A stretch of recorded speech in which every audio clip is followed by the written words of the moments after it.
చిత్తూరు జిల్లా చిత్తూరు పార్లమెంటరీ పరిధిలో ఉన్న నగరి అసెంబ్లీ నియోజకవర్గం నుంచి సినిమా నటి ప్రస్తుత మంత్రి ఆర్కే రోజా పోటీ చేయనున్నారు. వైఎస్ఆర్సీపీ తరపు రాష్ట్ర మహిళా నేతగా మంత్రిగా ఆమె ఎన్నో పర్యటనలు చేస్తూ రాష్ట్రం మొత్తం మీద కూడా మంత్రిగా అభివృద్ధి కార్యక్రమాలు పాల్గొంటూ ఎంతో పేరు తెచ్చుకుంటున్నారు ఆర్కే రోజా.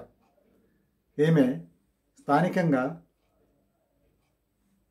వైఎస్ఆర్సీపీ నుంచి కొన్ని ఇబ్బందులు ఎదుర్కొంటున్నారు. అంటే నగరంలో వైఎస్ఆర్సీపీలో కొన్ని వర్గాల ద్వారా కొంచెం ఆమెకి ఇబ్బంది ఉందని తెలుస్తుంది కార్యకర్తల్లో. ఏదైనా సరే ఒక సీనియర్ మంత్రిగా రాష్ట్ర మహిళా వైఎస్ఆర్సీపీ నేతగా ఆమెకి మంచి గుర్తింపు ఉంది. ఈ దిశగా జగనన్న మరోసారి నగరంలో ఎమ్మెల్యేగా అవకాశం కల్పించారు ఆర్కే రోజాకి. ఎందుకంటే ప్రభుత్వ కార్యక్రమాల్ని ప్రజలకి ఎప్పటికప్పుడు అందించే దిశగా ఆమె ప్రకటనలు చేస్తారు. వైఎస్ఆర్సీపీలో ఫైర్ బ్రాండ్గా పేరు పొందిన ఆర్కే రోజా ప్రతిపక్షాల విమర్శల్ని ధీటుగా సమాధానం చెప్పే శక్తి గల మహిళా నేతగా ఎదిగారు రోజా. ఈ దిశగా ఆమెకి మరోసారి అవకాశం కల్పించారు నగర ఎమ్మెల్యేగా ఆర్కే రోజాకి సీఎం జగన్మోహన్ రెడ్డి. ఈమె మీద తెలుగుదేశం పార్టీ మాజీ మంత్రి గాలి ముద్దుకృష్ణనాయుడు కుమారుడు గాలి ప్రకాష్, ఆయన తెలుగుదేశం పార్టీ అభ్యర్థిగా పోటీ చేయనున్నారు. గాలి భానుప్రకాష్ తెలుగుదేశం పార్టీ అభ్యర్థిగా రోజా మీద పోటీ చేయనున్నారు.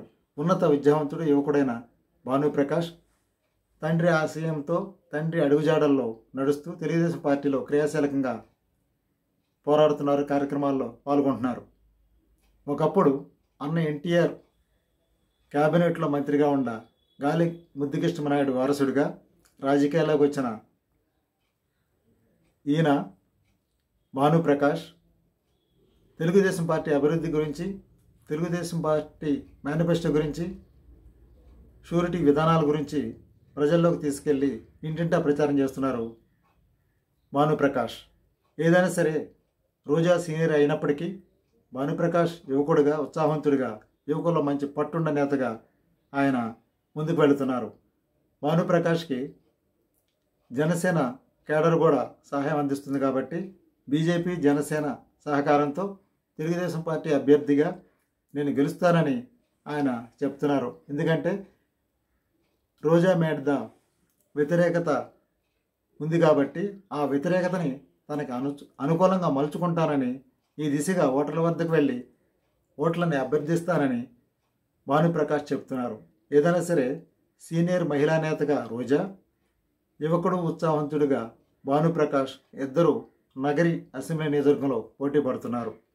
చంద్రబాబు విధానాల గురించి భానుప్రకాష్, జగన్ అభివృద్ధి కార్యక్రమాల గురించి, సంక్షేమ కార్యక్రమాల గురించి ఆర్కే రోజా తెలియజేస్తూ పర్యటనలు చేస్తూ వారి వారి పార్టీల్లో మెలుగుతూ ప్రజల్ని ఓట్ల కోసం అభ్యర్థిస్తున్నారు. ఏదైనా సరే ప్రజల్లోకి వెళ్ళి ఓట్లని ఏ విధంగా వేయించుకోవాలనే దిశగా వారు తమ పర్యటనలో మార్గాన్ని అన్వేషిస్తున్నారు.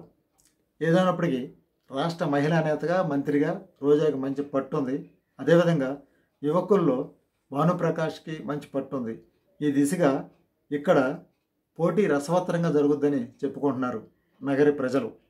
ఎందుకంటే ఈ నగరి ప్రాంతంలో తమిళనాడు ప్రాంత ప్రజలు కూడా కొంతమంది ఉన్నారు. ఇక్కడ తమిళనాడుకు సంబంధించిన కొంతమంది ప్రజలు రోజాకి అనుకూలంగా ఓటు వేస్తారని తెలుస్తుంది.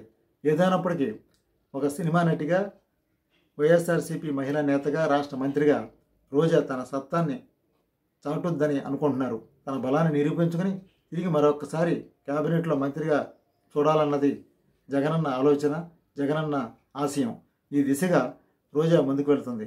అదేవిధంగా చంద్రబాబు నాయుడిని ముఖ్యమంత్రి చేయాలని భానుప్రకాష్ కూడా ఆలోచనగా తన పర్యటనలు చేస్తున్నారు, ఇంటింటి పర్యటనలు చేస్తున్నారు. ఏదైనప్పటికీ వచ్చే అసెంబ్లీ ఎన్నికల్లో ఆంధ్రప్రదేశ్లో మంచి రసవత్తర పోటీ ఎక్కడైనా జరుగుద్దంటే నగరి నియోజకవర్గంలో జరుగుద్దని మనం చెప్పుకోవచ్చు. ఏదైనప్పటికీ ఎవరి పోరాటం వారిది, ఎవరి ప్రచారం వారిది. అయితే ప్రజల తీర్పు వచ్చే ఎన్నికల దాకా ఆగాలి కదా, చూద్దాం ఎలా ఉంటుందేమో.